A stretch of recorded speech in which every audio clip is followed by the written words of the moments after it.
K-fold cross-validation is the type of cross-validation in which you split the sample into K equal sizes, K equals subsamples, and the K can take any number. Okay.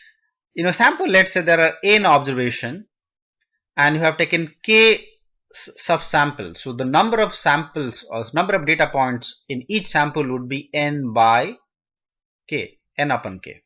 Each subsample should have the equal number of observation, or say for instance K equal to 5. So what you do is that you divide the entire sample into 5 subsamples, each having n by 5, n upon 5, and you just take one of the subsample as the validation set and the rest of the 4 take as the training set, like the way we have done here. This is a training subsample, training subsample, training subsample, but the 4th one is a validation one, and then you take the 5th one as a training sample.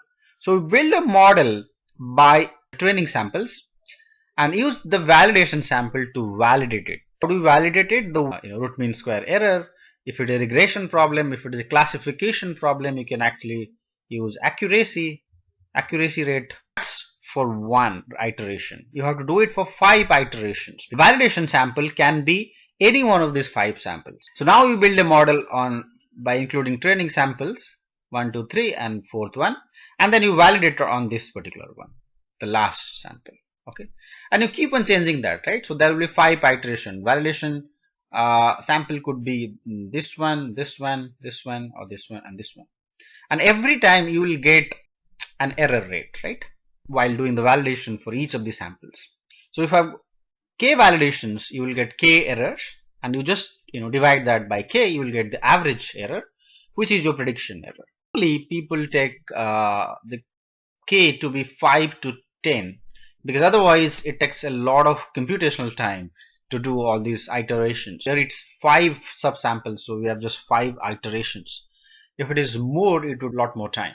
It doesn't matter how the data gets divided. Remember, so that selection bias will not be there. So, hold out sample cross validation. So the validation set that you are taking is completely different from the training set, right? It's completely different. The data points in the validation set will never be present in the training set. Whereas here in this case, the validation set is, or the validation subsample is actually changing. So every sample, every data point would be part of training sample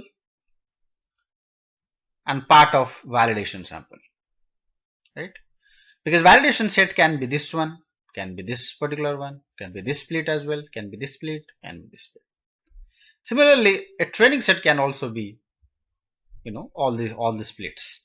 So every data point present in the sample will be a part of training data and will also be part of the validation data. Hence, this particular way of cross-validating is free from sample bias or selection bias.